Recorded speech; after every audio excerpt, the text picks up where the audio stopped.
Hello, everyone. My name is Harry. I'm a solution architect from TrueWatch. I'm going to give a quick introduction to DQL today. So by the end of the session, I hope you will be more familiar with DQL. So first of all, I would like to introduce what is a DQL. So DQL is a unified language, query language for observability on TrueWatch.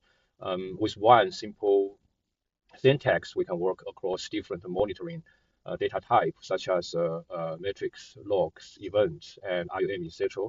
So this reduces friction and improve efficiency because teams do not need to learn different query style, just use the same query to work on different monitoring data type. So the same query can be used for analyze and then for dashboard, and later can be used for alert monitoring.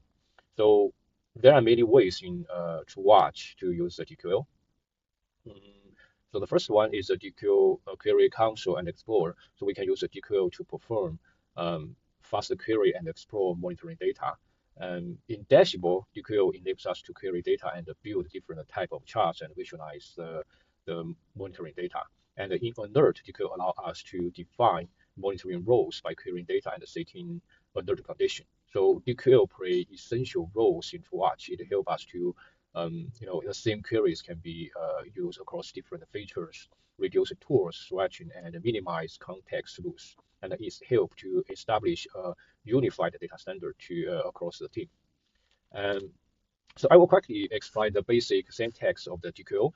First, the DQL start with a namespace. The namespace tells query DQL where to log. For example, M for matrix, and we can search for logs, which is L, and we have the T for tracing, and E for events, R for RUM, and O for object. So TrueWatch provides range of namespace type, including network, profile, and more. What I just mentioned are the namespace that are most commonly used.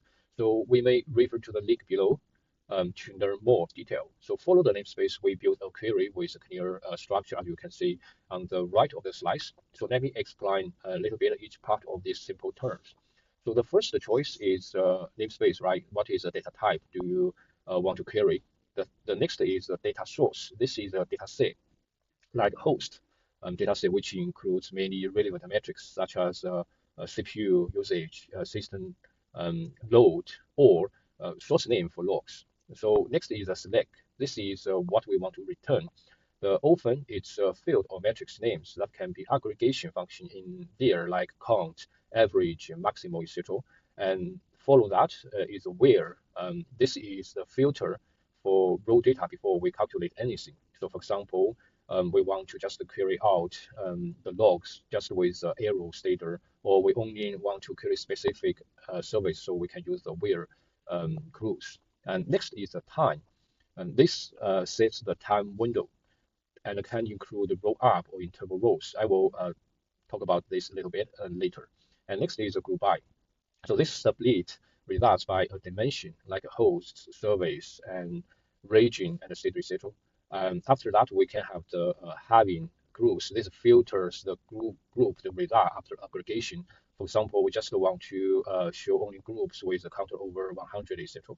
And the last is about the shoot and the limit. So this control the order and the top result that we want to show after the query. So one important note is DQL can shoot in two ways. The order is shooting inside a group, and we have another is S order is shooting between groups. So when you use a group by, so DQL support many built-in functions as well as support customized functions. So overall, DQL syntax is designed to be consistency for all monitoring data type on TrueWatch. So let's look each part in more detail. So regarding the namespace tells the data type, right? The index is optional. If you do not set it, DQL use the default index. So for example, we query metrics for CPU, right? You can see on the right of slice. That means you query on metrics and use the default index. The source is the CPU. And if you want to specific index, put the index name in the bracket.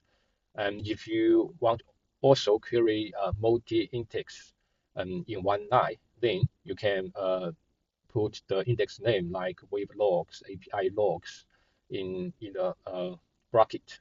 And you can match source by a regrade. Like we want to search all source name, then we just use the regrades, like shown in the slide. So this is the select and the sharpen telemetry data before we visualize it. So the basic pattern is choose a data source, pick one or more field, and optionally applying for function, then give the result as areas for readability. There are three core capabilities. The first is a field selection.